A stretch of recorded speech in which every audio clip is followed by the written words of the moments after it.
요한복음 제13장입니다.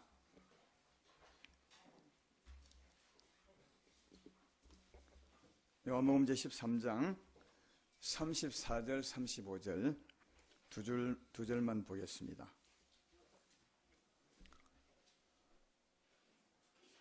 요한복음 13장 34절 새 계명을 너희에게 주노니 서로 사랑하라.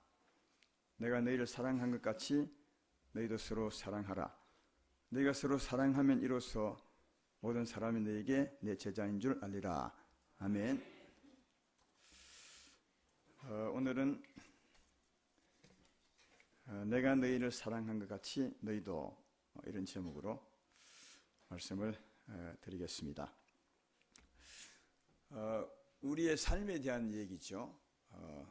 하나님께서 우리에게, 예수님께서 우리에게 내가 너희를 사랑한 같이 서로 사랑하라, 그렇게 말씀하고 있습니다.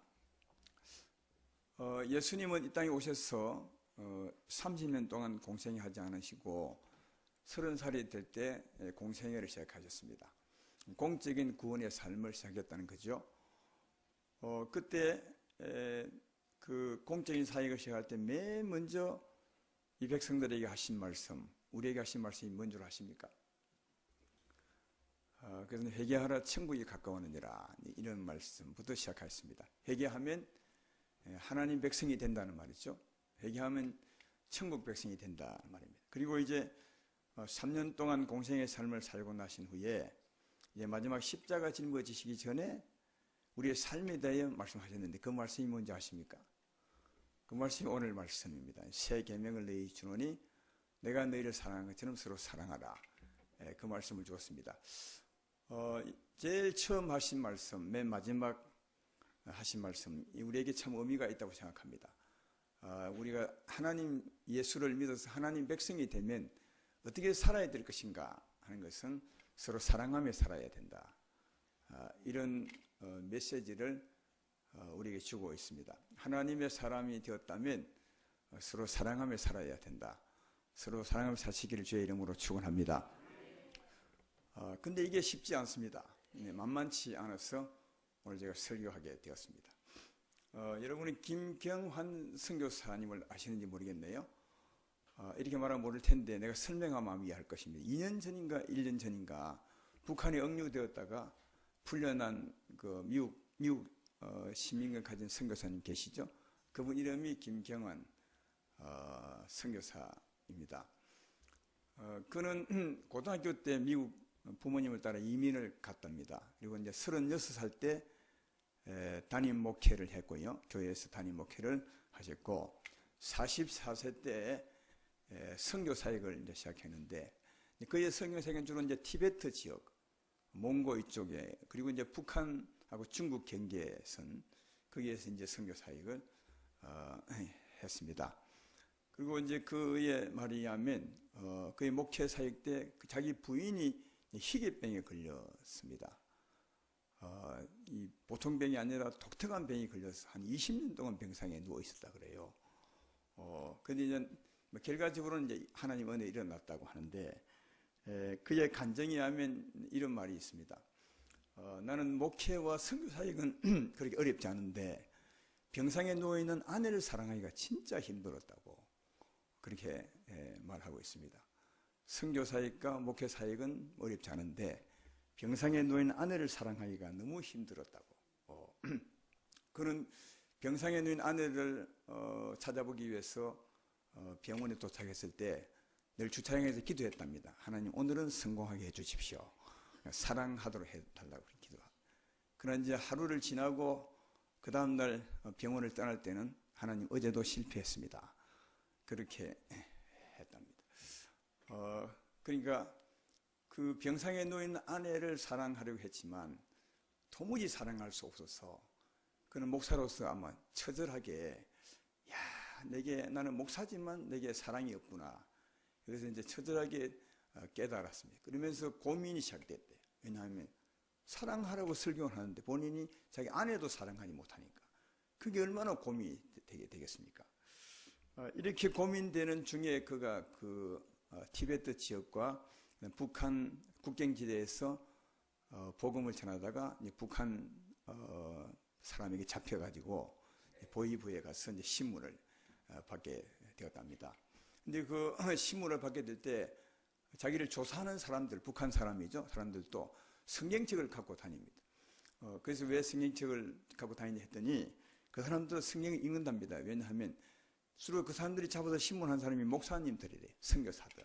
자기들도 반박을 하기 위해서 이 성경을 읽는다고 그렇게 말하면서 이 조사받는 중에 그래도 이제 말이 통하니까 서로 공감을 가지기도 하고 동포애를 많이 느꼈다고 그래요. 그래서 17일 정도 조사를 받을 때 상부에서 지시가 내려와서 김경환 선교사를 풀어주라.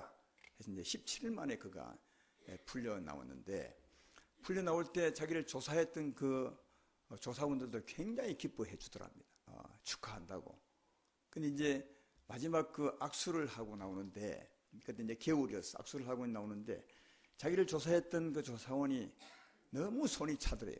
얼음장까지 차더래요. 그래서 이제 그들은 거기다 전기담요를 썼는데, 조사받는 그들도 다 전기담요를 해 주었었는데, 그 조사하는 사람이 손이 너무 차서 그 침대에 손을 넣어 봤더니 침대가 싸늘하더래요. 그러니까 전기장판이 고장이 났더라고요. 그래서 이제 자기가 그 조사하는 사람이 그랬대요. 아니, 조사받는 내가 저 찬 침대에 자야 되는데 왜 당신이 이 고장난 침대에 자느냐 그랬더니 그가 하는 말이 이렇게 말하다. 당신은 우리 동포잖아요. 그렇게 하더래요. 그래서 그 당신은 우리 동포잖아요. 이 말 때문에 그 다음 참 좋은 말이었지만 위로도 됐지만 더 큰 고민이 됐대요. 왜냐하면 내가 목사하고 선교사인데 내 아내도 사랑하지 못하고 또 보는데 이 동포가 이 북한 사람 이 사람이 더 나보다 사랑이 많은 것 같더래요. 그래서 진짜 위로도 받지만 너무 큰 고민이 목사로서 되더라는 겁니다. 그래서 정말 하나님 내가 이 목회해도 되는 것입니까? 목사가 이래도 되는 것입니까? 저들이 나보다 더 사랑이 많은 것 같습니다. 그렇게 이제 아주 고민하고 있을 때 하나님이 오늘 본문의 말씀을 보여주었다. 본 말씀이 크게 들리게 했습니다. 그 말씀이 뭐냐면 서로 사랑하라. 내가 너희를 사랑한 것처럼 사랑하라. 근데 서로 사랑하라만 했다면 그 고민이 끝이 안 날 것 같았대요. 근데 그 뒤에 내가 너희를 사랑한 것처럼 사랑하라. 이게 있더래요. 그래서 여기서 박수를 탁 치면서 그렇구나. 내가 하는 것이 아니구나. 주님이 우리를 사랑하는 것처럼 하는구나. 이것을 깨닫고는 다시 큰 소망을 가지고 그때부터 주님을 의지하고 살았대요. 사랑하는 하나님 그렇습니다. 여러분도 아마 이런 것을 경험했으리라. 그 선교사님의 경험이 아마 우리의 경험이고 여러분의 경험일 것이다. 그렇게 생각이 됩니다. 사랑하는 일은 우리가 서로 사랑하는 것이 아니라 예수님이 우리를 사랑하는 것처럼 사랑하는 거다. 그럼 예수님이 우리를 어떻게 사랑했느냐? 첫째는 하나님의 사랑으로 사랑한 겁니다. 할렐루야. 예수님은 하나님의 사랑으로 우리를 사랑한 것이다. 그것입니다. 요한복음 1장 1절로 4절에 이런 말씀이 있죠. 태초에 말씀이 계시니라. 이 말씀이 하나님과 함께 계셨으니 이 말씀은 곧 하나님이시니라. 그가 태초에 하나님과 함께 계셨고 만물이 그로 말미암아 지은 바 되었으니 지은 것이 하나도 그가 없이는 된 것이 없느니라. 그 안에 생명이 있었으니 이 생명은 사람들의 빛이라. 말씀이 하나님이시라. 하나님은 형상이 있는 것이 아닙니다. 하나님 아버지는 영이요 말씀이신 하나님이 하나님이십니다. 근데 그 말씀 안에 생명이 있대요. 그 생명이 사람들의 빛이래요. 사람들로 하여금 빛을 비추며 살게 하는 힘이라는 말이에요. 사람들로 하여금 의롭게 살게 하고 사람으로 하여금 자비롭게 살게 하고 사람으로 하여금 사랑하게 살게 하는 빛이라는 거예요. 그 말씀 안에 생명이 있는데 그 생명이 사람들의 빛이라. 근데 예수님은 어떻게 예수님 대신 사람 되셨느냐? 요한복음 1장 14절에 이렇게 말해요. 말씀이 육신이 되어. 말씀이 하나님이시죠. 그 말씀이 사람 몸을 입었다는 거예요. 육신이 되어 우리 가운데 거하심에 우리가 그의 영광을 보니 아버지의 독생자의 영광이요 은혜가 진리가 충만하더라. 예수님 안에 말씀이신 하나님이 계신 거예요. 그 말씀은 살아있는 하나님이세요. 영이 하나님이시니까. 그 다르게 말하면 하나님의 영광이고, 다르게 말하면 은혜와 진리가 충만하다. 이게 은혜와 진리가 충만하다는 말은 이 진리는 진짜 참 은혜라, 참 은혜가 충만하다. 가짜 은혜가 아니다. 하나님은 살아계시고 그분은 참입니다. 그냥 하나님이 안에 계신 참 은혜가 충만한 겁니다. 다르게 말하면 생명의 빛이 충만한, 이 말씀 안에 생명이 있고, 생명은 사람들의 빛이라 했죠. 예수님 안에 말씀이 하나님이 계신데 그 말씀이 하나님은 생명의 빛입니다. 그 생명이 충만한 겁니다. 다르게 말하면 은혜롭고 자비롭고 노하기를 더디하고 인애와 진실이 많으신 하나님의 영광이 충만했다. 예수님 안에. 이걸 한마디로 말하면 하나님의 사랑이 충만한 거예요. 할렐루야. 그러니까 예수님은 하나님이 사람의 몸을 입었으므로 예수님 안에 말씀이 하나님이 계셨고, 하나님이 계셔서 하나님의 생명이 충만하고, 다르게 말하면 사랑이 충만하셨어요. 그래서 예수님은 하나님의 사랑을 따라 삶으로 하나님의 사랑을 드러내신 분이었어요. 요한복음 1장 18절에 이렇게 말하죠. 본래 하나님을 본 사람이 없어되 아버지 품속에 있는 독생하신 하나님이 나타내셨느니라. 누구죠? 예수님이 하나님의 사랑을 드러내셨다. 삶을 통해서. 왜? 예수님 안에 하나님의 사랑이 충만했거든요. 그래서 예수님은 하나님의 사랑으로 산 겁니다. 이 하나님의 사랑으로 산 삶을 요한일서 4장 9절 10절에는 이렇게 표현합니다. 하나님의 사랑이 우리에게 이렇게 나타난 바 되었으니 하나님이 자기의 독생자를 세상에 보내심은 그로 말미암아 우리를 살리려 하심이라. 사랑은 여기 있으니 우리가 하나님을 사랑한 것이 아니요 하나님이 우리를 사랑하사 우리 죄를 속하기 위하여 화목제물과 아들을 보내셨습니다. 이는 하나님 편에서 기록합니다. 하나님께서 사랑이시니까, 사랑인 하나님께서 자기 아들을 보내셨어요. 이 세상에. 왜? 우리의 죄짐을 대신 짊어지고 우리를 죄에서 구원하기 위해서 하나님이 사랑이셔서 자기 아들을 우리를 구원하려고 죽음에 내놓게 한 것입니다. 이걸 예수님 편에 보면 이렇게 한 거죠. 예수님은 하나님의 사랑으로 우리를 죄에서 구원하기 위해서, 여러분과 나를 죄에서 구원하기 위해서 자기 몸을 십자가에 드리기까지, 죽기까지 하셨다는 거예요. 무려 하나님의 사랑으로. 그러니까 사랑하는 여러분, 예수님은 하나님의 사랑으로 우리를 사랑한 것임을 알 수가 있습니다. 그러므로 성경은 또 우리에게 이렇게 말합니다. 요한 1서 4장 7절로 8절에 사랑하는 자들아 우리가 서로 사랑하자. 사랑은 하나님께 속한 것이니 사랑하는 자마다 하나님으로부터 나서 하나님을 알고 사랑하지 아니하는 자는 하나님을 알지 못하나니 이는 하나님은 사랑이심이라. 할렐루야. 그래서 우리 서로 사랑하자. 무슨 하나님의 사랑으로 사랑하자. 이 말이에요. 우리 서로 사랑하자. 하나님의 사랑으로 사랑하자. 오늘 예수님께서 너희 서로 사랑하라. 내가 너희를 사랑한 것처럼 사랑하라. 이 말은 내가 하나님의 사랑으로 죽기까지 너희를 사랑한 것처럼 하나님의 사랑으로 서로 사랑하라. 이 말씀이에요. 사랑하는 여러분, 여러분이 아무리 잘났어도 여러분에게는 사랑이 없습니다. 우리에게 선한 것이 하나도 없습니다. 우리가 그동안 배웠지 않습니까? 우리 인생은 하나님을 떠나, 사랑을 떠나 죄 가운데 태어나서 죄 짓고 살았습니다. 그래서 우리 인생의 마음은 무덤 같고, 썩은 뼈가 가득한, 냄새가 가득한 무덤 같고, 또 수치나 검정이나 연탄 같고, 우리 마음. 또 가시나무 같아서 가시만 내는, 찌르고 이것을 상하게 하는 그런 우리 인생이, 사랑이 전혀 없습니다. 에레미야 17장 9절에 하나님은 우리에게 이렇게 말하죠. 만물보다 거짓되고 심히 부패한 것은 마음이라. 누구 마음이요? 우리 인생의 마음이라.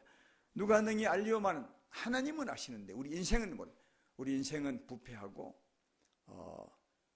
만물보다 더 훨씬 더 거짓되게 되었다. 그래서 사랑하는 여러분, 우리 인생은 선한 것이 없고 사랑이 없습니다. 이 없는 사랑으로 사랑하면 실패하는 거예요. 그래서 선교사가 매일 실패한 겁니다. 병원에 찾아갈 때는 하나님 오늘은 성공하게 해주십시오. 성공 못합니다. 그래서 다음날 나올 때는 아버지 어제도 실패했습니다. 왜? 없는 사랑으로 사랑하면 실패할 수밖에 없어요.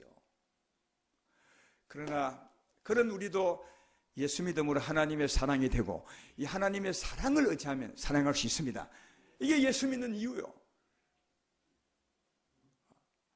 이것을 깨닫기까지 엄청 오랜 시간이 걸려요. 예수 믿는 사람들이 이 사실을 깨닫고 하나님 사랑 의지하고 살기까지가 얼마나 오랜 시간이 걸립니다. 어떤 사람은 평생을 깨닫지 못하고 그 선교사처럼 고민하다가 이 세상을 떠나는 사람이 있고, 어떤 사람은 몇십 년 만에 깨달았어. 내가 하는 것이 아니구나. 하나님의 사랑을 하는구나. 겨우 깨달았어. 사랑하는 사람이 있고, 애굽에서 나온 이스라엘 백성들은 40년 만에 깨달은 분이 있습니다. 그것도 몇 사람만. 대부분은 깨닫지 못하고 40년 동안 이걸 깨닫지 못하고 방황하다가 광야에서 죽었어요. 광야에 죽었던 사람은 이 사실을 깨닫지 못하고 죽은 사람을 말하는 겁니다. 요단을 건넜던 사람은 몇 사람이죠. 광야에 나와서 태어났던 사람과 그리고 애굽에서 나왔던 사람 중에는 여호수아와 갈렙은 없어요. 이 사랑을 깨닫고 사는 게 요단을 건넌 사람이었어요. 여러분, 우리의 사랑으로 사랑하는 것이 아닙니다. 실패할 수밖에 없고 고민할 수밖에 없습니다. 우리 사랑을 사랑하면. 왜? 사랑이 없기 때문이죠. 그러나 예수 믿고 하나님의 사랑을 받아 이 사랑을 의지하며 살아갈 수 있습니다. 그래서 우리는 하나님 의지하며 소망이 있는 거다. 로마서 5장 5절에 이렇게 말하죠. 소망이 우리를 부끄럽게 하지 아니함은 우리에게 주신 성령으로 말미암아 하나님의 사랑이 우리 마음에 부음받음이니. 예수 믿을 때 우리는 성령을 받습니다. 믿으면 아멘 합시다. 그 성령은 사랑입니다. 그래서 성령이 오실 때 우리에게 사랑을 부어주는 거예요. 무슨 사랑이? 하나님의 사랑을. 따라서 예수 믿으시는 분들이요, 여러분에게 성령이 있음을 믿으면 아멘 합시다. 하나님의 사랑을 가지고 있는 겁니다. 따라서 이 하나님의 사랑을 의지하고 사는 게 우리 삶임을 기억하시고, 여러분 사랑으로 실패하며 고민하지 마시고 우리에게 부어진 하나님의 사랑을 끊임없이 샘솟게 하사 끌어올려서 이 사랑을 의지하고 사랑하시는 여러분 되기를 주의 이름으로 축원합니다. 그런데 한 가지, 이 하나님의 사랑이 있으면 사랑할 수 있어요. 그런데 우리가 이 땅에 사는 동안 또 한 가지 더 있어야 돼요. 한 가지 부족한 것이 있어요. 이게 있어야 이 하나님의 사랑으로 진짜 하나님이 원하는 사랑을 할 수 있어요. 그게 뭐냐 하면 우리 시선이에요. 우리 시선을 바르게 해야.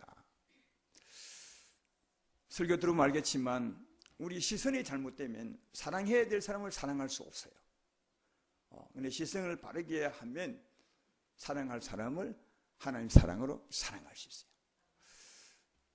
우리 경상도 지방 쪽에는 주로 이제 경상도 지방 쪽에서도 좀 나이 많은 분들은 주로 우리 정치에 관심이 있는 분들은 주로 보수 측을 좋아해요. 진보 측을 좋아하는 것이 아니라 보수 측을 좋아하죠. 그래도 박근혜를 좋아하고 이명박을 좋아하고 하여튼 자유한국당을 좋아. 나이 많은 분들. 그렇죠. 또 다른 데는 다 다르지만. 그래서 그런지 몰라도 하여튼 제 핸드폰에 하루가 멀다 않게 뭐이 오느냐. 진보 진영을 욕하는 말이 메시지가 와요. 문 정부를 욕하고 막 그런 게 와요.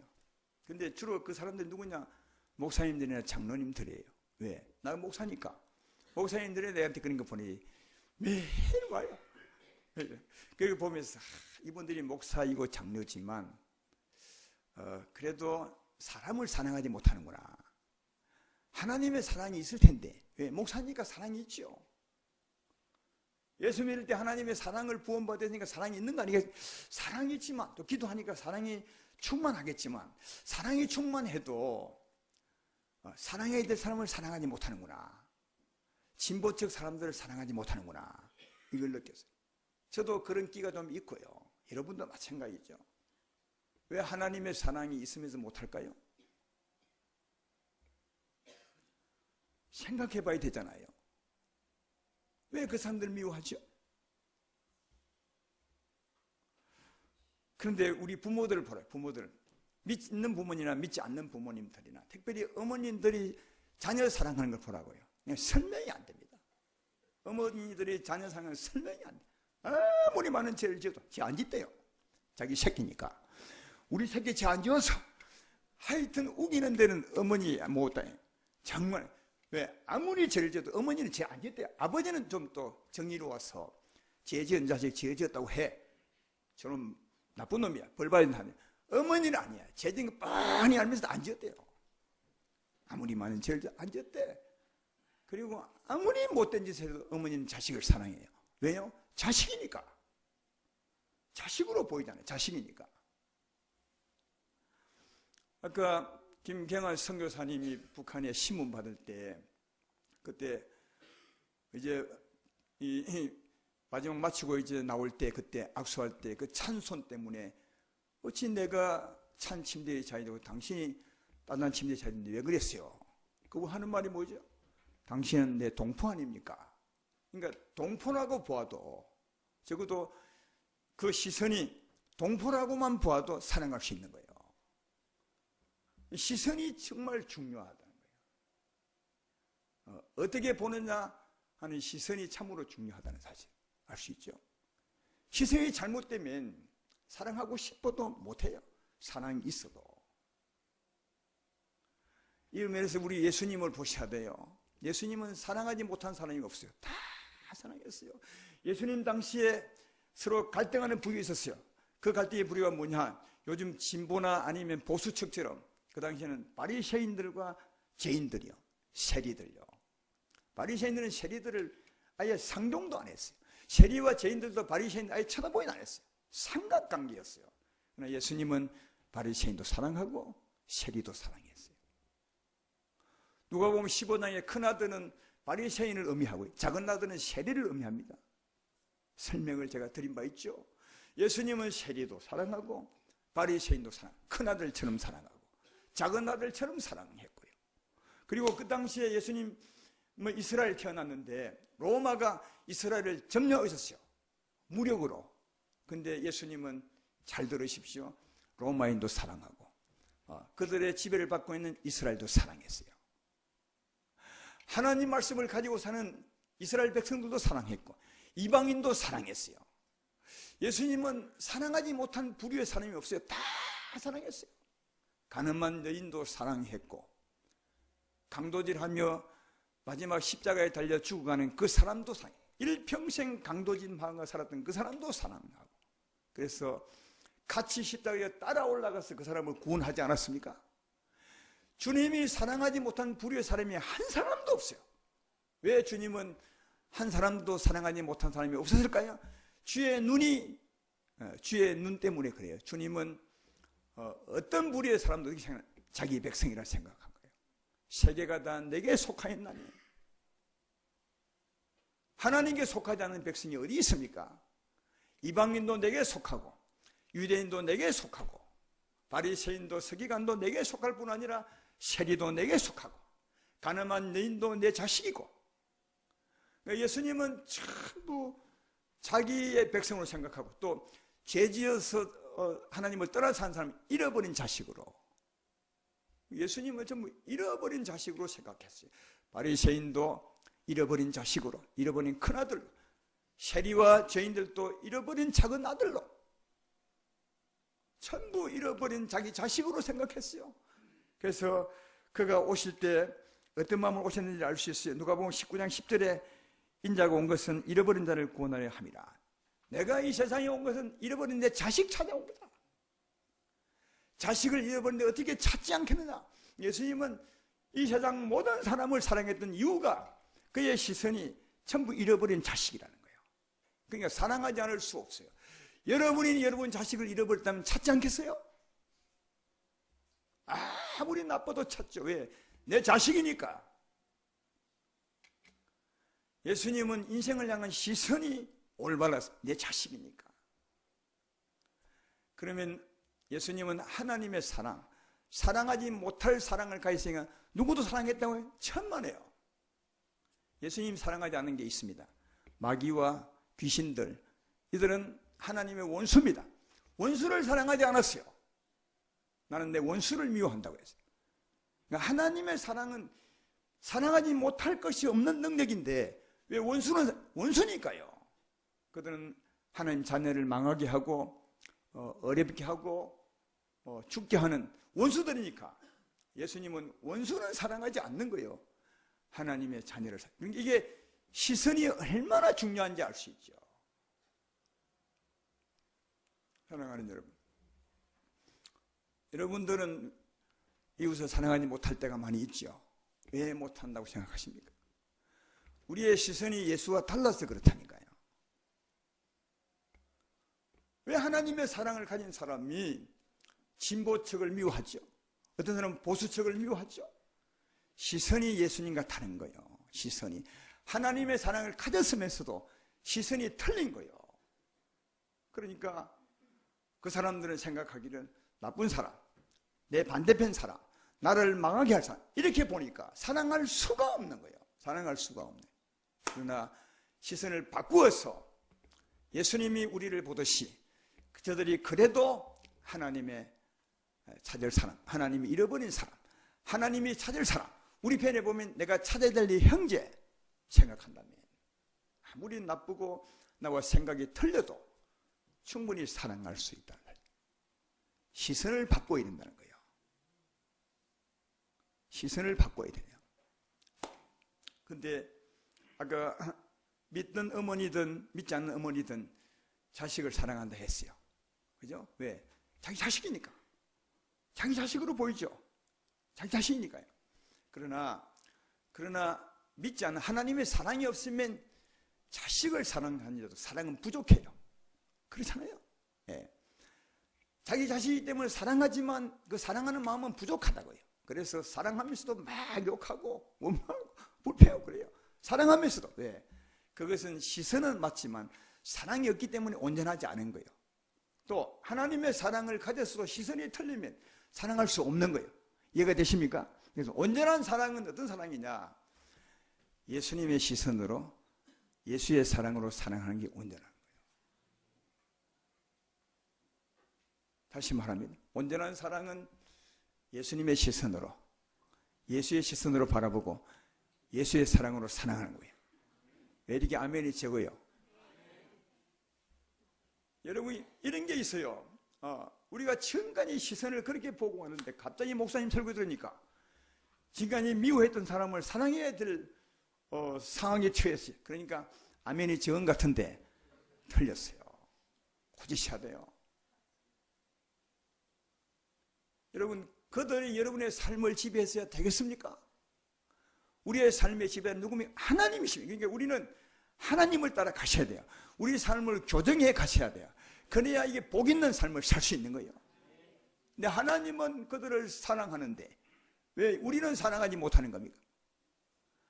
이것은 우리의 시선이 틀렸기 때문이에요. 그러면 우리 시선을 고쳐서라도 하나님이 사랑한 것처럼 사랑해야 맞지 않습니까? 따라서 오늘 여러분의 시선을 바르게 고치시기를 주의 이름으로 축원합니다. 그래서 온전한 사랑은 예수의 시선으로 보는 겁니다. 하나님의 시선으로 세상을 이웃을 보는 겁니다. 하나님의 시선으로 이웃을 사람들을 보는 겁니다. 우리 시선이 바뀌었다면 아니 틀리다면 바꾸셔야 됩니다.